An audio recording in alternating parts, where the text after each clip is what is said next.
ang tukad di ba may sitong. Nanay Rebecca, anong ulam nyo? Kamansi. Si Nanay Rebecca, oh. Masipag kasi sila ng magtanim-tanim. Ngayon, yung mga itinanim ni tatay noong araw, napapakinabangan na nila ngayon. Ayan, oh. Kamansi. Ano ba ito sa Tagalog, tong kamansi? Yung parang langka na maliliit. Hindi ko alam kung ano yun sa Tagalog nitong kamansi. Ulam nila, namita si nanay. Anong sahog dito, Nanay Rebecca? Wala. Wala. Ganito na lang. Oo. Alam nyo, Lagyan ng bagoong. alam nyo guys, Bagoong lang. ayan o, masaya si nanay kahit na walang sahog daw yung yung kanyang lulutuin. Oh. Masaya sila sa ganito lang kasimpleng ulam, kahit walang sahog. Si Jacel, daan ng daan. Masayahin mo sila. Kahit na ganito lang ang buhay nila, masayahin sila. Pinagtsatsagan talaga ni nanay na hiwa-hiwain. Ganito lang talaga, lagyan ng bagoong.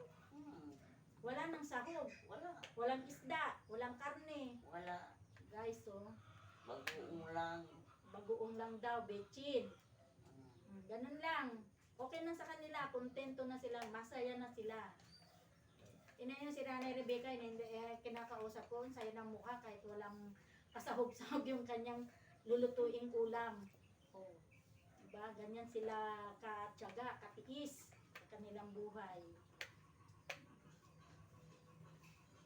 Ito naman si Jacel. Jacel. Ayan si Jacel, oh. Oh. Ano? Sarap ng Jacel, ah. Hello, kama.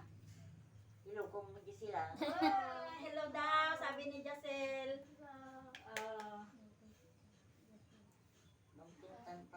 Masayahin din si Jacel.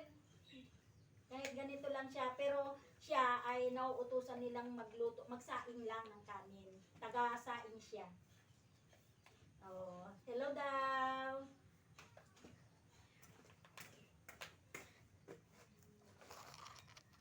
Hello, Janice. Ito naman si Janice, oh. Hello, kama. Si Janice. Oh, tulong-tulong sila, guys. Naghihiwa ng sibuyas ay luluto ni nanay. Hello, kamo naman Janice, ah. Hello, kama. Mahiyain talaga si Janice. Siya ang pinakamahiyain sa kanila. Naghihiwa po siya ng sibuyas. Tulong-tulong po sila sa trabaho, sa pagluluto. Walang kahirap-hirap si nanay sa trabaho. Dahil tulong-tulong sila.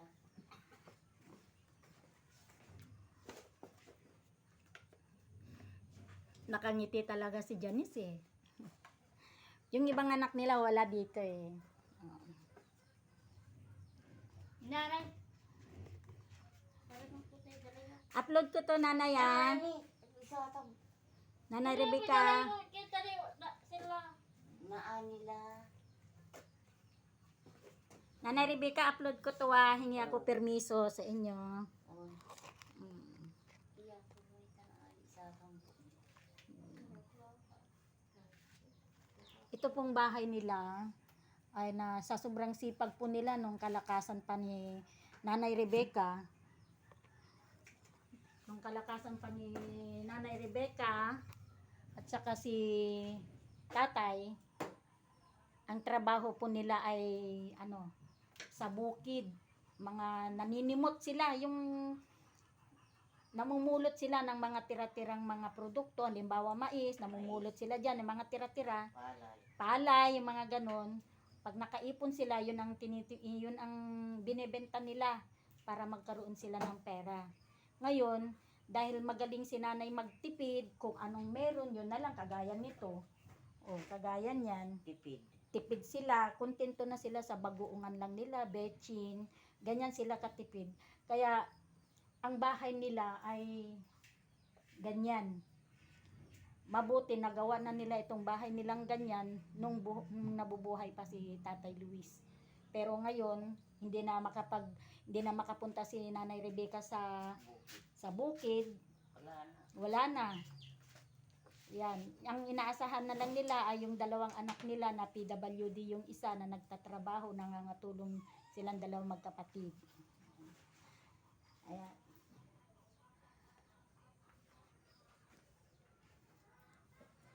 Jacel.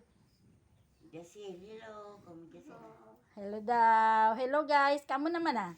Hello guys. Ah. Masayahin po yan si Jacel. Pag nakikita niya ako, pupunta ako dito, so sinasabihan niya ako, ang ganda ko daw. Maganda ako. Ganda. Ah, ang ganda-ganda ko daw. Oh. Maganda ka rin naman eh. Ang ganda. Oh, maganda. Oh. Maganda yung mga nanonood. Oo. Oh.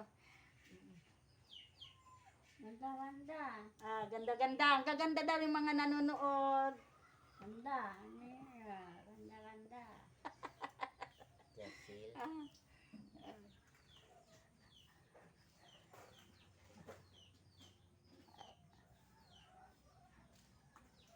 Talagang hinihiwa niya ng maliliit talaga yung sibuyas. Mm. Bigas nila no. Gatong. Kapityo.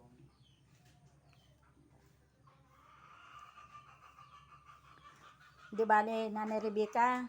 Ano to? Masarap to kasi bagong pitas. Bagong pitas yung kanilang ginugulay. Yan. Akin ang kapilog na masikan mo. Uh, Simba. mm. Manaya na ata. Oh, bye-bye na tayo. Bye-bye. Bye-bye, Jacel. Bye-bye na, Jacel. Bye-bye. Bye-bye daw. Bye-bye na, Janice. Bye-bye. Kamu Janice. Bye-bye, Janice. Bye-bye na. Jasil mo ah. Hindi, nakangiti siya, nakangiti. Hindi ko alam kung nakuha.